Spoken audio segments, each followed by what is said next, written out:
Jamaah. Yeay. Oh jamaah. Yeay. Alhamdulillah. Jamaahnya dari mana sih? Mana tepuk tangannya? Ulang. Nggak kompak. Enggak Dari kompak. Masya Allah, sini jangan duduk lagi. Apa? Udah, ini Masya Allah luar biasa. Tunggu dulu. Nih buat jamaah yang baru bergabung. Kita Hari ini ingetin lagi. bahas apa? Kita lagi bahas tentang tema yang dilakukan ibu tanpa kamu tahu atau tapi kamu tak tahu. Masya Allah. Ada yang ibu lakukan tanpa anak sadari, ternyata Bener. ibu tengah malam bangun doain anaknya. Masya Allah luar biasa. Nah, ini Ustadz nih sebelum nanti Ustadz tausiah, kita lihat dulu sebuah video tayangan tentang keikhlasan seorang ibu. Ini dia tayangannya. Ada tepuk tangannya dong Bu. Saya mau tanya Ibu anaknya berapa? Banyak saya mah. Berapa Bu banyaknya? Parah banget.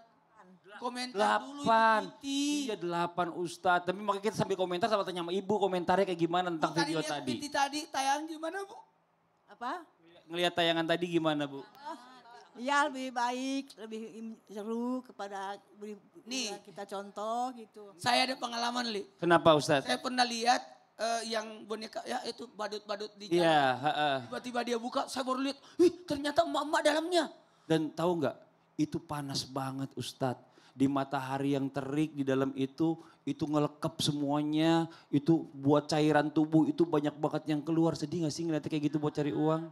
Iya demi anak ya Bu ya. Demi anak yang penting anak hidup bahagia. Coba Itu deh. hebat banget ya. Hmm. Seorang ibu rela untuk melakukan hal-hal yang di luar nalar kita, di luar pikir kita. Ternyata seorang ibu di dalamnya. Nah itu yang saya mau tanya sama Ustadz Maulana. Banyak keinginan yang ibu-ibu juga mau. Mungkin ibu juga pengen beli baju baru. Betul gak Bu? Pengen beli perhiasan. Tapi dia ngalah dibela-belain buat anaknya. Yang penting anaknya bisa bayaran sekolah, bayaran kuliah. Biar jadi orang sukses. Menyampingkan dulu dia tuh yang namanya keinginannya. Nah nih Ustadz ya. Emang segitu besarnya keikhlasan dan pengorbanan seorang ibu. Nah mohon penjelasannya silahkan Ustadz. Tepuk tangan buat Ustadz Maulana. Izin Habib, kalau ingat ibu gimana? Pengorbanan seorang ibu. Masya Allah, ibu saya masih hidup Ustadz Maulana dan sekarang 90 tahun Ustadz. Allahu Ini Akbar. baru pulang umroh pagi ini. Mohon doanya. Bismillahirrahmanirrahim. Kepada semuanya. Tanda cinta seorang ibu dengan mengorbankan dirinya untuk anaknya. Jangan tanya apa yang pernah ibu korbankan demi seorang anak. Tak usah dipertanyakan. Tapi ingat saja, makanya Quran senantiasa mengingatkan kepada kita untuk berbuat baik kepada orang tua terutama ibu. Kenapa? Karena ibu tidak pernah lupa akan anaknya, cuma anak yang sering lupa terhadap orang tuanya. Dengerin baik-baik, pengorbanan ibu yang luar biasa, Masya Allah tabarakallah, mengandung, melahirkan, memelihara. Dalam pemeliharaan ini ada 2 unsur di dalamnya. Pengasuhan, pendidikan. Mohon maaf, sekalipun maaf ibu itu maaf jahat menurut kita. Menurut kita, menurut anak ibu saya jahat. Gak pernah ngajarin aku pendidikan ini. Tapi tahu, bukankah kita pernah berada di rahimnya selama 9 bulan? Bukankah beliau pernah, maaf, kepada seorang anak nih. Yang lagi marahan sama orang tuanya. Yang lagi marahan sama ibunya. Yang merasa ibunya jahat. Suka pilih kasih sama anak-anak yang lain, saudara-saudara yang lain. Dengerin, lupakan itu semua. Ya engkau harus ingat, yang diingatkan dalam Quran adalah yang mengandungmu, melahirkanmu, memeliharamu. Itu. Ketika engkau dewasa, kayaknya ibu saya lebih cinta, lebih sayang sama saudara saya deh. Lagi bagi-bagi warisan, kok aku sebagi-bagi ini, aku kok gak dapat. Gak usah ingat itu. Yang kau ingat ketika ibumu mengandung 9 bulan, gak usah. Gak usah dulu mengandungnya. Maaf Bu, ngidam. Ngidam itu berat. Bahkan ada seorang ibu berkata, saya lebih baik mengandung berkali-kali daripada ngidam sekali. Karena ngidam ternyata susah. Gak usah saya praktekkan, mungkin ada jamaah lagi makan di rumah. Jamaah. Mengandung, melahirkan, memelihara. Ibu lah wanita yang derajatmu dibanding ayah. Kau mengandung, mengandung lagi, Melahirkan lagi. mengandung Anak tiga, lagi, anak ketiga nih. mengandung Anak keempat. lagi.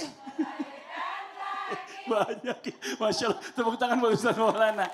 Masya Allah. Jamaah. Sering doain anak, Bu? Doanya apa, Bu, buat anak? Saya pengen tahu. Satu aja. Robi firli wali walidayya. Itu buat orang tuanya. Buat anak. Ya Allah, ditodong dikit Apa-apa, langsung apa? deg-degan, grogi. Bagaimana Iya. tuanya ibu tetap anak. Iya tetap anak, benar itu, Masya Allah. Tapi ya sering banget kita ngelihat atau mungkin buat orang tua, buat para ibu ngedoain anaknya diam-diam tanpa anaknya tahu biar anaknya jadi orang yang sukses. Betul ya Bu ya? Biar hidupnya bahagia, jadi soleh-soleha. Nah ini bahkan ibunya sendiri jarang minta didoain. Bahkan gak pernah minta didoain sama anaknya. Anaknya tahu diri aja makanya yang nonton nih. Masya Allah luar biasa. Tapi pertanyaannya gini, emang bener ya kalau seandainya mendoakan diam-diam itu atau orang tua mendoakan anaknya diam-diam itu doanya itu lebih kuat. Doa terutama doa seorang ibu. Coba kita tanya sama guru kita kembali. Habib Nabil Musawa, tepuk tangan buat Habib Nabil. Fadal Habib. Baik, baik. Terima kasih Mas Fadli. Bismillahirrahmanirrahim. Alhamdulillah wassalatu wassalamu ala Sayyidina Rasulillah wa ala alihi wa sahbihi wa mawala.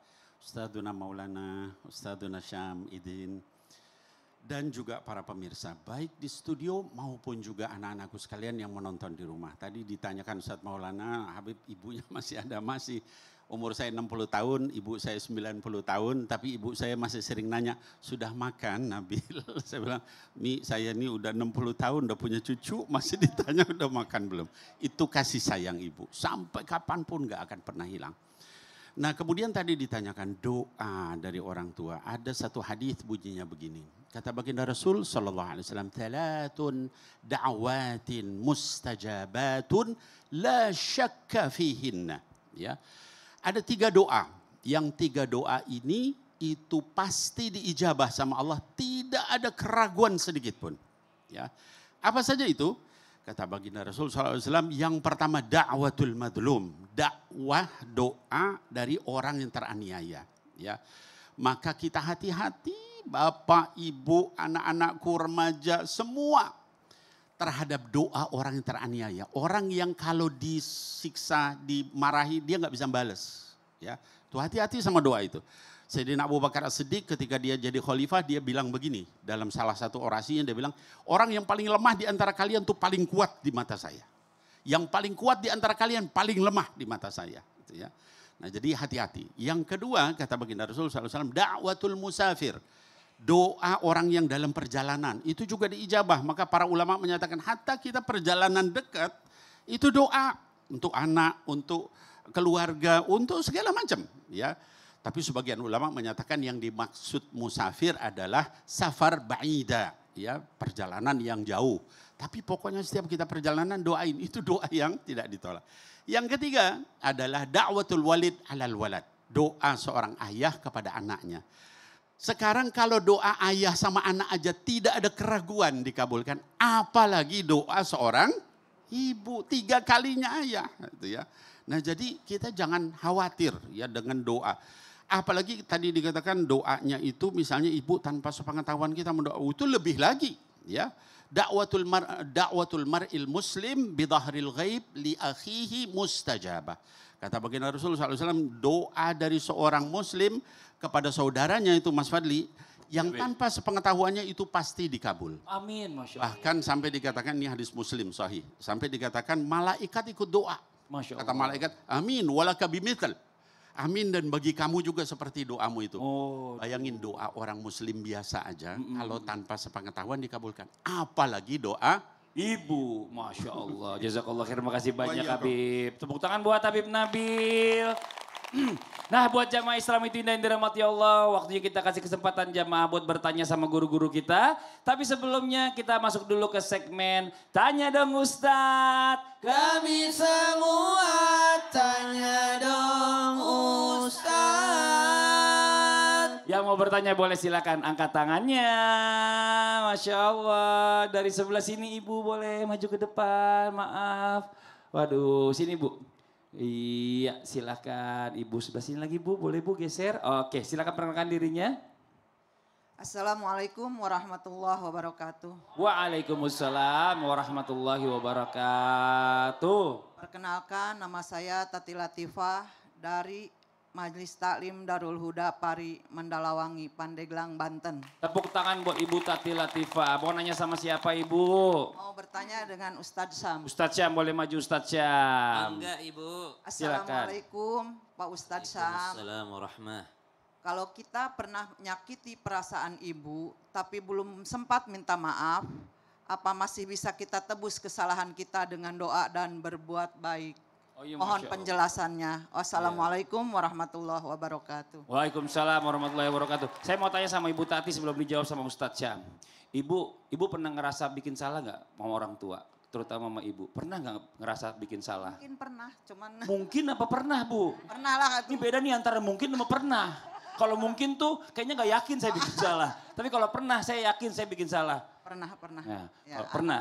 Pernah ya. Kira-kira ibunya ibu maafin ibu nggak kalau menurut ibu? Insya Allah Insya Allah. memaafkan. Insya Allah. Saya juga sangat memaafkan ke anak-anak. Ah ibu kepedean Tapi dengan pertanyaannya ini Ya. Mas Fadli justru menunjukkan pertanyaan tadi itu begitu mendalam. Bukan hanya sekedar pertanyaan tapi sekedar daripada dia curhatan. Dari hatinya. Karena ada keraguan di saya dimaafkan gak ya? Saya Ya. pernah salah, saya dimaafkan gak ya? Makanya Nah, nanya. benar buat jamaah Islam itu yang di rumah yang pengen tahu kira-kira ibu kita maafin atau enggak ya. Tunggu jawabannya setelah yang satu ini. Tetap di Islam itu indah, jamaah. Oh jamaah, alhamdulillah.